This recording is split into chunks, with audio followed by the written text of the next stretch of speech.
आंनि मुङा सारानि बरगयारी। आङो दा बे आंनि हौवाखौ आं गारनानै फैदोंमोन खामानि मावनो होननानै। आं दा बे हौवाजों थांफिनसिगोन न'आवहाय आरो मोजाङै संसार जाहैसिगोन। गेदेरसिना 4 बोसोर, सासेया 2 बोसोर। गिबियावनो बेंगलर बड' वेलफेयार एस'सिएशन आफादनि जानानै गासै बर' रायजो राजा नोंथांमोननिसिम खुलुमनाय बावहरबाय। फिन जों दिनै BBWA आफादनि मोनसे गोदान भिडिअ लानानै फैदों। दा गोदान मोनसे प्रब्लेम नुजाथिफैदों। बे प्रब्लेमा सल्भ जाखाबायमोन। सेप्तेम्बर दाननि थांनाय 29 मोनायावहाय जोङो नैबे निजोम बरगयारी फंबायनि हिनजावखौ सिखागुबिनिफ्राय जोङो लानानै फैनाय जादोंमोन। बे फंबायनि हिनजावनि मुङा आसारानि बरगयारीमोन। दा नोंथांमोनहा बे भिडिअ क्लिपखौ नुखाबाय। माने जोङो ओइदिननो मोनायावहाय माने गासैबो खोथाखौ सावरायखादोंमोन लेखा फरा खालामनानै बे फंबायनि आखायाव जोङो गथायनाय जादोंमोन। 29 मोना 30आनो जाहैदों डेटआ, मोना हर गेजेर नांलायहैदों। दा ओइदिननो जोङो नैबे निजोम फंबायनि आखायाव गावनि हिनजावखौ जोङो गथायनानै होखादोंमोन गांसे लेटारनि थ्रुयै। आरो बिथांमोनहा बे जोंनिनो बेंगलर बड' वेलफेयार एस'सिएशननि एबा बड'लेण्ड गेस्ट हाउसनि न'आव थांसान्दि जोङो बेवहायनो दोनथ'दोंमोन। ट्रेन एबा फ्लाइटजों जोङो थांनायनि खावलायदोंमोन, फ्लाइटजों थांनायनि गोबांनो। नाथाय माखासे रांखान्थियारि उसुबिदायावहाय बिथाङा फ्लाइटजों थांनो हाला, ट्रेनजों थांनोसै होननानै बुंनायाव जोङो बे बड'लेण्ड गेस्ट हाउसनि मोनसे खथायावनो जों बिथांमोनखौ सानबा दोननाय जादों। दा सानबासिम थायै थायै दिनै थांनायनि प्लानिंमोन। दिनै बुधबार ना, दिनै बुधबार। दिनैहाय माने बिसोर ट्रेनजों थांनायनि थांखिमोन मोनायावहाय। नाथाय बे बिथाङा एसे देहायाव प्रब्लेम जानायलाय खाथियावहाय मेडिकेल स्ट'रावहाय मुलि लायनो होननानै थांदोंमोन। बे समावनो बिथांनि हिनजावा माने दिनै बिथांखौ आनज्रायनानै फिन खारखोमा लांबाय। माने गोबां बयबो बुजायदोंमोन आरो मिटिङा खनसेल' नङा खननै जादोंमोन। फिन बे गेनेन होननाय सेंग्राखौ लानानैबो खनसे जाबावदोंमोन सोंनाय फिननाय। दा बेहाय गासै खोथाखौ रायज्लायजोबनानै न'खरावबो सावरायजोबनानै फिन न'आव मोजाङै मोजां थांनोसै होननानै मोजां आखल दिन्थिनानै गावनिनो हौवाजों बेवहाय बे खथासेयावनो बिसोरो थागासिनो दंमोन। गावसोर माने जयैनो दंबाय थायोमोन। नाथाय दिनै हठात अबथिरा दिनै बेलाराम समनि खयथासो जाखोमोन? बेलाराम समनि 3 बाजिसो रिंगायाव बिनि हिनजाव आसारानि बरगयारीया फिन खारखोमा फिनबाय। दा गोबां नागिरबाय जोङो, गावबो नागिरबाय, गावनि हौवायाबो आरो BBWA आफादनि मावथियारि बिथांमोनहाबो गोबां नागिरबाय, नाथाय मोननो हायाखै। ओमफ्राय जोंनाव सासे मानसिनि कन्टेक्ट नाम्बार फैनाय जादों। दा बिथांनि कन्टेक्ट नाम्बारा सुइच अफ। जोंनि साननायावबा बे बिथाङानो दोनखोमानाय बायदि जों सानो। दा जोङो बेखौनो खावलायनो लुगैदों BBWA आफादनिफ्राय, नोंथांमोनहा बबेबा जायगाफोराव नुबाय बायोब्ला एबा बबेहायबाफोर सोरनिफ्रायबा सुलाद मोनोबा थाबैनो आफादनो नङाब्ला नैबे फंबायनो थाबैनो जानबुं नाम्बार जों होखागोन भिडिअआव। बे जानबुं नाम्बाराव नोंथांमोनहा कन्टेक्ट खालामनानै खोन्थाहरबानो जाबाय। दा बिनि सोमोन्दै गावनिनो फिसाया माखासे निजोम फंबाया गुवारै फोरमायहरगोन रायजो राजानि गेजेरावहाय।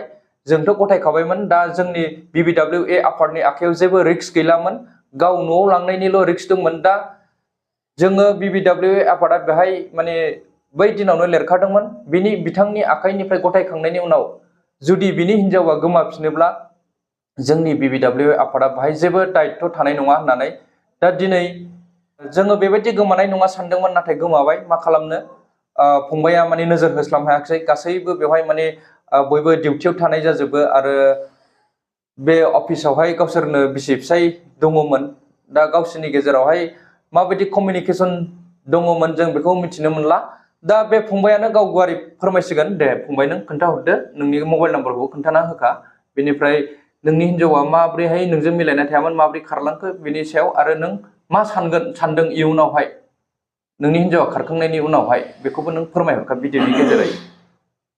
आरो आङो मोनसे खोथा फोरमायनो सानदों, माने अलरेडि बे आसारानि बरगयारीनि मुङावहाय FIR जाखानाय गामियावहाय, आसामाव होजों FIR दंखायोमोन। दा बे FIR खौबो बोखारनाय जायाखैमोन। दा बेनिखायनो आङो बिथांखौनो खावलायनाय जाबाय मोजाङै फोरमायहरबानो जाबाय रायजोफोरनिसिम।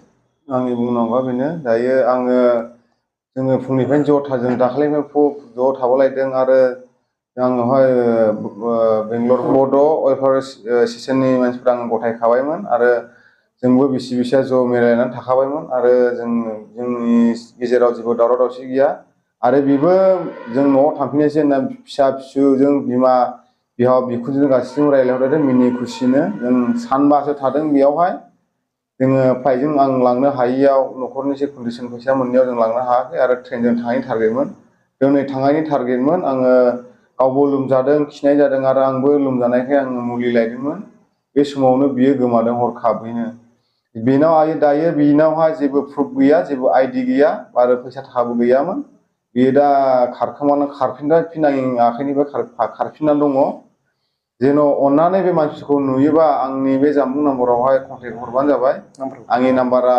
8099217146 बे नाम्बाराव आंनि 8099217146 बे आंनि नाम्बार मानसिया गोमानानै दङ दायो 3थासो जाबायमोन बेयाव खारखोमानानै दङ आरो सासे मानसियानिफ्राय खबर मोननानै दङ बे मानसिया बेखौ सिखोमादों बायदि जोङो दा सन्देहआव हमनानै दङ बे मानसिनि दा मबाइला अफ जानानै दं बियो खोन्थाहरदोंमोन अननानै सोरबाफोर नुयोबा आंनि जानबुं नाम्बाराव खबर हरबानो जाबाय मानो होनब्ला बेना उन्दै उन्दै गथ'फोर दङ बेखौ दा सोर नायनांगौ सोर हमनांगौ आरो जुदि सोरबाफोर सिखोमादोंब्लाबो बेनो एफआइआर होनाय दंखायो आरो बेखौ सानसेबाबो पुलिसफ्राबो नागिरखागोन आरो हमखागोनखा अननानै नोंसोरो रायजो राजाफ्रा बे भिडिअखौ शेयार खालामनानै जेनेबा मोननोबा आरो नुयोबा आंनि जानबुं नाम्बाराव कन्टेक्ट खालामबानो जाबाय। दा आं बेखौनो जोबथायाव खावलायनो सानो रायजो राजाफोर अलरेडि एफआइआर खा आरो जाय बिथाङा बेखौ दोनखोमादों बा दोनखोमागोन बे बिथाङाबो दाय जाफानो हागौ मानो होननानै बुङोब्ला अलरेडि एफआइआर जाखानाय बेनिखायनो जोंबो BBWA आफादनि जानानै गुरै खावलायहरो बयखौबो जाय बिथांमोनहा बेजों लोगोआव टाच दङ एबा बेखौ दोनखोमानायनि प्लानिं खालामदों बे बिथांमोनहा थाबैनो सिमान जानानै BBWA आफादनो नङाबा नैबे निजोम फंबायनो खोन्थाहरनांगौ मानो होननानै बुङोब्ला उनावहाय केसआ देरनायनिफ्राय देरलांगोन जोंबो माने केसखौ फेदेरनांगौआनो जाहैबाय दा नाथाय जों गथायखाबायमोन फंबायनो अब्लाबो जोंनि आखायाव गैलामोन अब्लाबो जों हेफाजाब होनो नाजागोन फंबायखौ हागौमानि दा बयनिबो गोसोआव माने बेफोरबायदि उन्दै उन्दै गथ'खौ नुयोब्ला गोसोआव गाबखांनाय फैयो बयनावबो बेफोरबायदि गारनानै खारथाव नङामोन बिसोरनि कन्डिसनखौ नायनानै नाथाय बेयो आसारानि बरगयारिया बेफोरबायदि खालामथारबाय बेखौ जोङो दा मा खालामनो जिखुनु जाया रायजो राजानि जोंनो हेफाजाब नांगौ बेखौ फिन हमफिननो थाखाय दा नैबे फंबायनि न'खरखौ सिन्था खालामनानै नायनांगोन बा बै उन्दै उन्दै गथ'फोरनि न'खरखौ जोङो सिन्था खालामनानै नायनांगोन बेनिखायनो जोङो गासै बर' रायजो राजाखौ फिन खावलायहरबाय माने नोंथांमोनहाबो मदद खालामो जाहाथे सोरबाफोर नुयोब्ला थाबैनो इनफरमेसन खालामहर आफादनो नङाबा नैबे फंबायनो आरो नोंथांमोनहा बे भिडिअखौ इउटुब चेनेलाव नायदोंबा इउटुब चेनेलखौ साबस्क्राइब खालामनानै हो आरो फेसबुक पेजाव जुदि नायदोंबा नोंथांमोनहा पेजखौ लाइक एन्ड फल' खालाम आरो भिडिअखौ हागौमानि शेयार खालाम नोंथांमोन जाहाथे थाबैनो बे आसारानि बरगयारिखौ जों मोनफिननो हायो आरो नैबे फंबायनि न'खरा गोजों थासारियाव फैफिनो दा दिनै बेखिनियानो रायजोफोर गोजोन्थों।